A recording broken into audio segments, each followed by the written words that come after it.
Baik, kita langsung pada hikmahnya Imam Ibn Athaillah As-Sakandari.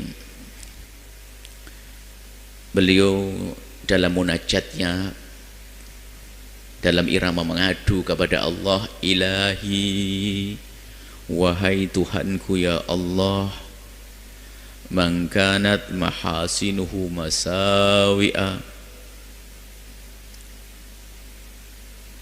barang siapa yang kebaikannya pun ternyata masih belum kebaikan yang sesungguhnya, fa kaifa la takunu masawihi masawi'a, bagaimana tidak dikatakan kejelekannya pasti jelek.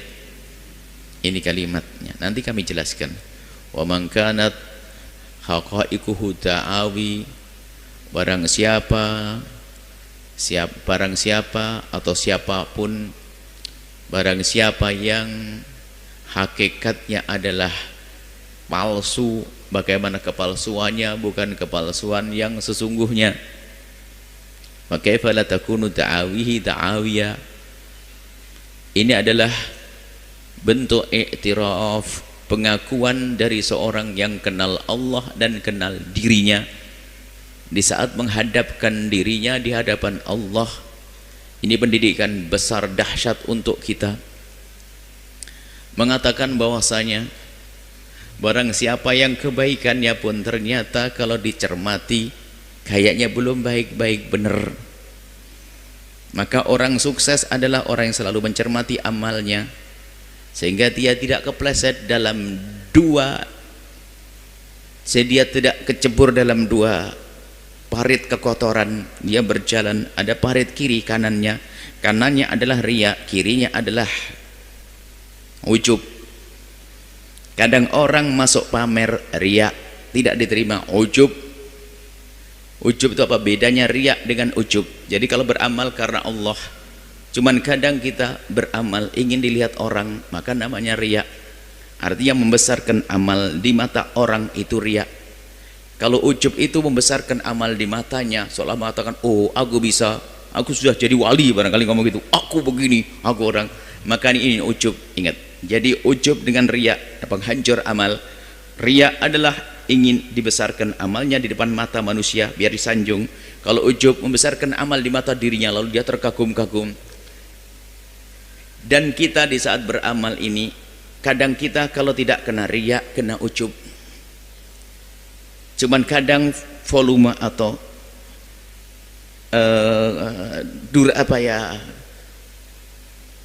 prosentasenya saja seberapa besar atau tidak besar. Naik haji karena Allah, katanya betul. Bukankah naik haji adalah sebuah kebaikan? Naik haji sebuah kebaikan. Akan tapi tiba-tiba terlintas, biarpun hanya seret saja, pengen kartu undangan nanti tahun depan saya mantu, semoga undangan anakku sudah ada, hanya loh haji fulan sedikit. Apakah itu bukan sebuah kejelekan? Mohon maaf ini, saya contoh haji ini ketika bulan haji. Loh, ini kadang-kadang amal baik kita pun masih dibarengi dengan ketidakbaikan. Lah semakin orang menyadari ini semakin hebat. Maka Ibn Athaillah masuk wilayah dahsyat, bahwasanya orang yang kebaikannya, orang seperti saya ini, ya Allah, kebaikanku pun ternyata masih mengandung ketidakbaikan. Bagaimana kejelekanku kalau bukan kejelekan yang sesungguhnya? Sehingga di saat melakukan kebaikan, dia masih merasa bahasanya ada yang kurang. Sehingga ini akan menjadikan seseorang aman dari wilayah yang menjerumuskan wilayah ujub. Ada orang merasa ajib, makanya hari ini ada orang kok ngaku-ngaku, saya sudah merasa jadi waliullah. Wah, serem banget tuh. Wah, punya makom. Ini permasalahannya ini adalah merasa punya makom tinggi, kayaknya sudah punya makom surga. Apakah itu bukan sebuah kekotoran hati? Orang tidak tahu tentang pungkasan dirinya, bagaimana dia sombong dengan amal baiknya. Bersyukur iya, tapi sombong tidak boleh. Ini kebaikan kita pun ternyata masih perlu dicermati lagi, apakah baik yang sesungguhnya. Jangan-jangan ada sesuatu yang mengotori kebaikan yang kita lakukan. Tapi kita pun juga tidak boleh lalu mengatakan, waduh kalau begitu mending tidak usah berbuat baik. Lah ini pasti kepleset dia. Makanya perlunya Imam Ibn Athaillah menghadirkan makna ini, agar siapapun yang berbuat baik terus tingkatkan kebaikanmu, tingkatkan kualitas keikhlasanmu. Kalau kemarin masih ada coret atau coret tidak baik 3, 4, besok harus 2, besok 1, besok sudah ada lagi kekotoran. Terus berusaha sehingga kita berbuat baik hanya karena Allah. Maka barang siapa yang kebaikannya pun masih mengandung ketidakbaikan, bagaimana kalau kejelekannya? Tentu sangat jelek-jelek yang sesungguhnya. Sederhananya Imam Fatuillah ngomong gini, jangan suka ngaku-ngaku ente jadi orang baik, karena ente ngaku baik pun ternyata jelek. Kan begitu, jangan ngaku tawadhu. Kadang-kadang tawadhu kelihatannya mukanya merunduk, tubuhnya merunduk begini, kayaknya orang tawadhu, ternyata sambil dia merundukkan kepala sambil ngomong, orang di sini kok sombong semuanya, enggak ada yang tawadhu kayak saya. Lah, jomplang langsung dia. Ini kan bahaya sekali, kekotoran hati. Makanya setelah itu dia akan waspada. Di sisi kiri kanannya dia akan melihat. Makanya Imam Ghazali mengajari, orang yang sudah kenal Allah tidak bisa merendahkan siapapun. Mungkin ada orang melakukan kemaksiatan di sampingnya, orang melakukan maksiatan di kiri kanannya, dia melihat dengan kasih sayang, mengajaknya untuk melakukan kebaikan, tapi tidak memvonis bahasanya dia akan jadi ahli neraka. Tapi dia masih berprasangka, memang dia hari ini masih pemabuk, tapi bisa jadi besok lebih baik dari aku. Oh, bukankah semuanya bisa berubah? Atau sebaliknya, dia ditempatkan di tempatku, aku ditempatkan di tempatnya, mau apa? Maka nggak bisa meremehkan siapapun dari hambanya. Coba kalau orang sudah tingkatnya begini, aman betul sampai surga. Kadang kita di tengah jalan dibegal sama setan. Setan membegal dengan macam-macam cara, bajunya ganti-ganti. Pertama setan menghalangi kita, kamu jangan berbuat baik. Setelah itu kita belajar ilmu, akhirnya kita berbuat baik. Setan lemes ganti baju, akhirnya mengatakan, berbuatlah baik kamu. Lah kok kamu jadi menyuruh saya berbuat baik? Iya, karena aku punya maksud lain. Maksudnya apa? Ntar dulu, yang penting kamu berbuat baik. Sehingga ada orang berbuat baik tapi suruhan setan. Tujuannya apa? Lalu setelah berbuat baik kata setan, hebat, kamu paling hebat, lihat. Akhirnya apa? Disanjung orang, riya. Setelah itu dia belajar ilmu riya, ketemu ustadz, riya menghapuskan pahala. Dia belajar riya nggak boleh dosa, astagfirullahaladzim. Akhirnya dia belajar untuk merangi riya. Setannya mengecil, waduh, orang ini saya suruh riya sudah bisa, tapi belajar siapa makanya? Karena ngaji dia. Waduh, nangis itu setan. Tapi keluar dengan baju baru lagi, masuk wilayah, kamu harus jadi ini ya, ujub. Wah, di sini nggak ada orang sebaik kamu. Lihat orang pada sibuk kerja, kamu ngaji sendirian. Lihat, wah hebat. Nah, masuk wilayah ujub. Setelah itu karena dia rajin ngaji, dia faham bahwasanya ujub itu membahayakan. Lalu dia tidak boleh ujub. Aku bisa berbuat baik karena Allah, aku bisa sujud karena Allah, aku bisa bersedekah karena Allah, aku bisa ke tempat ini karena Allah, sehingga dia merendah di hadapan Allah. Cuman setan adalah mengajari yang lainnya, mengajak untuk menghentikan bermacam-macam pintu, sampai dikatakan 7 pintu, 7 baju dipakai setan, sampai orang akhirnya apa? Ya sudahlah, yang penting aku ngaji. Jadi bermacam-macam, namanya madakhil syaitan. Lah, ini godaan-godaan syaitan. Tapi kalau orang waspada kan aman. Setan pakai baju riya, aku tahu, hei kau setan. Pakai baju ujub, hei tahu, itu kau setan. Terus memahami, maka aku akan melempeng menuju kepada Allah. Itu proses namanya mujahadah. Nah ini Imam Ibn Athaillah menyadarkan pada kita, jangan sampai kita tertipu dalam wilayah ujub, merasa, oh aku sudah. Lihat, orang tidak akan mampu mendermakan 1.000 rupiah kecuali karena dipilih Allah. Tidak jaminan dia yang punya gedung megah, duitnya tetean, triliunan, belum tentu dia berbuat baik karena tidak dipilih oleh Allah. Hari ini ada yang datang ke tempat ini, lihat itu dalangnya tertatih-tatih, ada. Barang mungkin sakit juga dia. Bahkan mungkin di rumah dia tadi capek kerja, tapi bisa datang ke tempat ini. Ada orang punya tukang pijat 10, mobilnya 6, sopirnya juga 6, nganggur tapi nggak bisa datang karena tidak dipilih oleh Allah.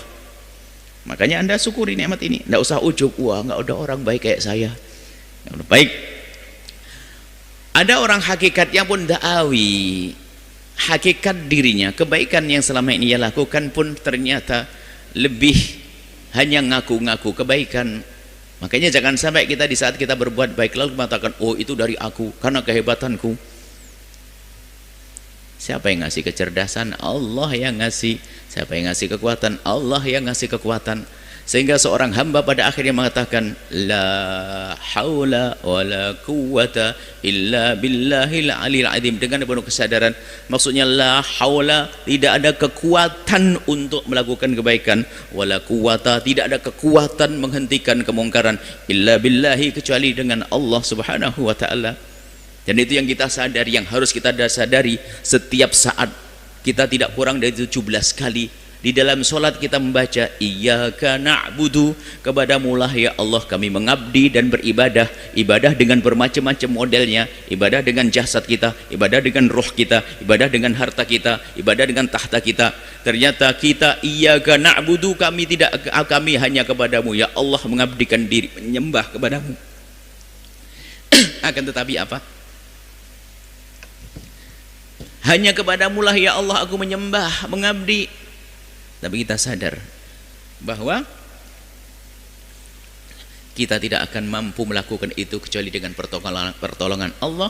Maka seketika itu seorang hamba sadar dalam Fatihahnya diajari agar mengucapkan wa iyyaka nasta'in, hanya kepadamu ya Allah kami mohon pertolongan untuk mendermakan hartaku, untuk mengabdi, agar aku bisa mengabdi kepada suami, mengabdi kepada istri, mengabdi dengan jabatanku dan seterusnya. Iyyaka na'budu wa iyyaka nasta'in. Begitu. Selanjutnya adalah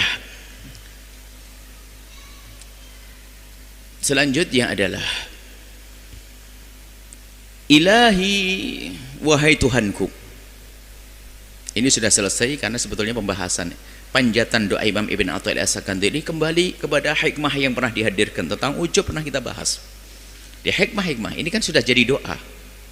Kan biasa kita habis ceramah begitu kita ke bawah, coba aja kita berdoa biasanya hasil ceramah tadi itu. Ini ilmunya ini dibawa dalam doa. Ini ilahi hukmuka nafid, hukmuka an-nafidhu, wahai Tuhanku keputusanmu, hukummu nafid, yang pasti terwujud. Apa yang Allah inginkan pasti terlaksana. Hukum Allah yang Allah berlakukan pada hamba, kalau Allah sudah melakukan, hambaku harus begini, pasti terjadi. Hambaku masuk surga, pasti masuk surga. Masuk neraka, kaya, melarat-larat semuanya. Menyadari ya Allah ilahi hukmuka nafid, keputusan hukummu pasti terwujud. Wa masyiatuka al-qahirah, dan kehendakmu adalah qahirah, tidak ada yang bisa menghalangi. Jadi al-qahar adalah Allah, zat yang maha berkehendak dan tidak ada yang menghalangi kehendaknya, qahar. Kalau dinisbatkan kepada manusia namanya qahar, itu adalah diktator. Orang diktator itu kalau sudah mau nggak bisa dihalangi, harus diwujudkan. Cuman kan sifat zalim pada manusia, tapi bagi Allah bukan sebuah kezaliman karena Allah maha kuasa. Makanya kami menerjemahkannya pun kita tidak menggunakan terjemahan untuk manusia, biarpun sebagian orang mengatakan al-qahar yang maha diktator. Oh tidak, diktator adalah sudah biasa dipakai untuk makhluk, untuk sebuah ketidakbaikan. Maka al-qahar atau qahirah ini maknanya apa? Kalau anda berkeinginan, bisa saja dihalangi oleh suamimu, istrimu, karena mungkin kurang baik, kurang sehat, orang tuamu dan sebagainya. Tapi kalau Allah al-qahirah, kalau sudah berkehendak Allah, tidak ada yang menghentikan dan menghalangi kehendaknya. Itu qahar, al-qahirah.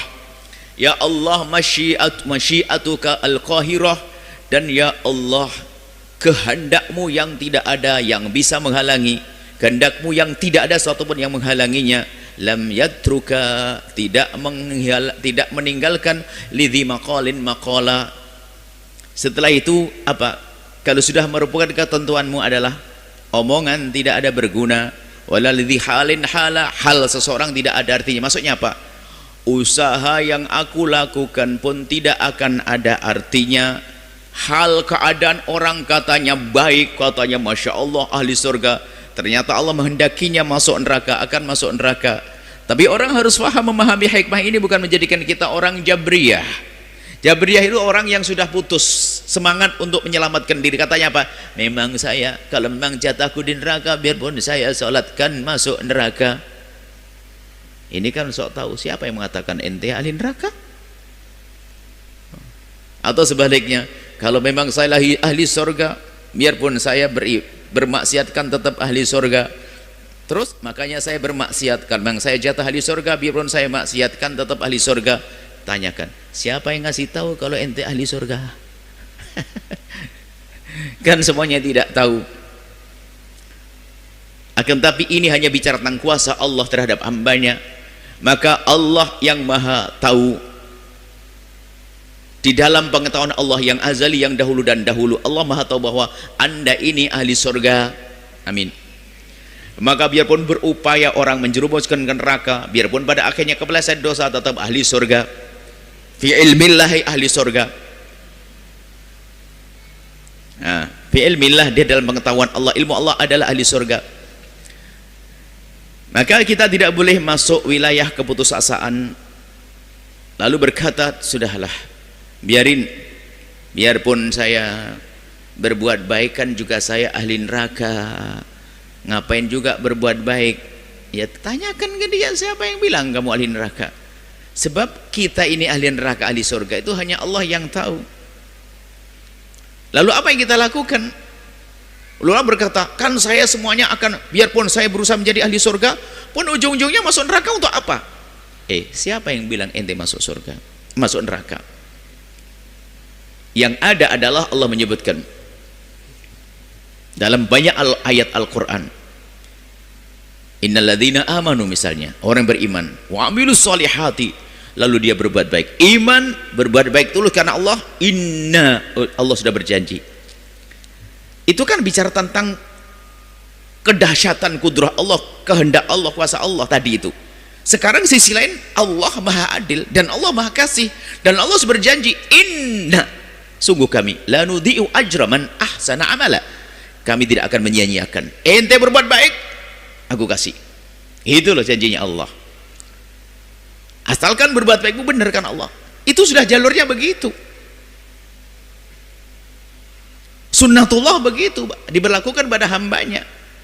Jika engkau berbuat baik, memang tidak ada yang maksa Allah. Lihat, memang Allah boleh secara, makanya kadang bicara tentang hukum akidah itu jangan dihubung-hubungkan dengan masalah amal yang saat ini kita lakukan. Akidah, hukum pembahasan akidah bunyi begini: Allah boleh memasukkan orang kafir ke surga, dan juga Allah boleh memasukkan ke neraka seorang yang tidak berdosa, nabi sekalipun.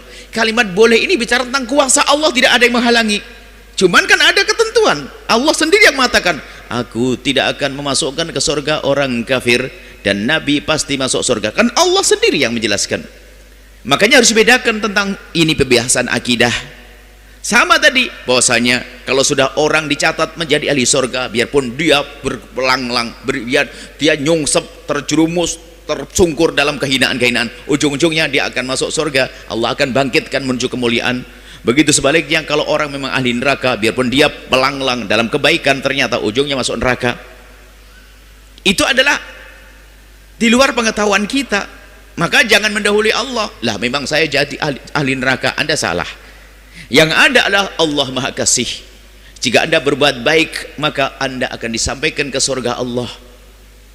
Mungkin ada berkata, ada orang sholat, bukankah disebutkan dalam satu hadis Nabi, ada orang yang melakukan kebaikan, ternyata di saat ke surga tinggal hanya sejengkal lagi, ternyata dia melakukan pekerjaan ahli neraka. Kemudian setelah itu dia masuk neraka. Itu bagaimana? Yang menjelaskan Nabi menjelaskan, ada orang berbuat baik fima yabdu, kelihatannya gitu loh, kelihatannya berbuat baik, ujung-ujungnya dia melakukan kerjaan ahli neraka lalu masuk neraka. Berarti yang menjadikan yang dia masuk neraka kelihatannya berbuat baik, ini kelihatannya tok berbuat baik fima yabdu, tapi tidak ada riak di dalamnya, bukan karena Allah, bukan ikhlas. Sehingga tidak, Allah yang maha adil, ya maha adil, tidak mungkin dengan keadilannya lalu orang berbuat baik benar-benar dimasukkan ke neraka, enggak. Tapi kenapa ada orang berbuat baik kok disebutkan dalam hadis Nabi? Ada sebaliknya, ada orang yang melakukan kejahatan hingga antara dia dan neraka tinggal sejengkal saja, ternyata dia melakukan pekerjaannya orang baik lalu dia mati dalam kebaikan masuk surga. Maka bagaimana kisahnya begini? Ini adalah orang yang melakukan kejelekan sama terlihatnya seperti itu, akan tapi sepanjang dia melakukan kejelekan ada jeritan-jeritan di dalam hatinya yang kita semua tidak tahu. Allah Maha tahu. Sehingga ada orang bermaksiat dia menangis loh ya. Tapi sebaliknya ada orang melakukan kebaikan tadi ada hubungannya dengan sebelumnya. Berbuat baik itu pentang, saya sudah ahli surga, melihat orang rendah, kasihan banget tuh, ya Allah ahli neraka tuh. Kelihatannya berbuat baik, lah orang kayak begini ujung-ujungnya bisa neraka. Yang jelas urusan surga neraka hanya Allah yang tahu. Maka kullun muyassarun lima khuliqalah, semua dari kita itu akan dimudahkan oleh Allah menuju tempatnya. Kalau tempatmu surga, dimudahkan melakukan kebaikan. Maka titilah kebaikan. Jalanmu yaitu orang cerdas ngikuti petunjuk jalan. Jangan sok main takdir. Takdir itu kan urusan kita, tidak tahu takdir apa yang akan diberlakukan kepada kita. Yang jelas adalah kalau Anda lapar, ambil piring ke dapur, isi nasi, sayur, Anda makan. Nggak usah sok jadi ahli tauhid kelas tinggi. Kalau memang jatah saya kenyang, saya bakal kenyang. Nggak akan. Nggak ada orang begitu urusan. Ya ambil. Biarpun ternyata waktu kita sudah ngambil piring dan sebagainya, baru sesuap nasi, tak taunya lidi masuk, masuk rumah sakit, loh nggak jadi makan. Itu kan Anda tidak tahu. Makanya kalau Anda pergi ke tempat lain, Anda misalnya ingin mengambil uang, ya ikut jalannya. Jangan berhayal, wah jangan-jangan jalan ini nggak aman dan sebagainya, atau nanti saya kecelakaan. Nggak. Jadi ikuti petunjuk. Kalau pengen ngambil uangnya di belakang sana, di depan sana, ambil ke sana. Ini kasih petunjuk, lah ikuti itu saja. Makanya jalan surga ini loh, kalau pengen surga ini, nggak usah belok sampai engkol sana dulu nanti lalu jalan surga, nggak bener. Biarpun ternyata ada orang lewat jalur neraka kok sampai surga, ini adalah itu tidak tahu ujungnya. Seperti halnya gini gambarannya. Ada orang, anggap saja karena ini di kamera sana.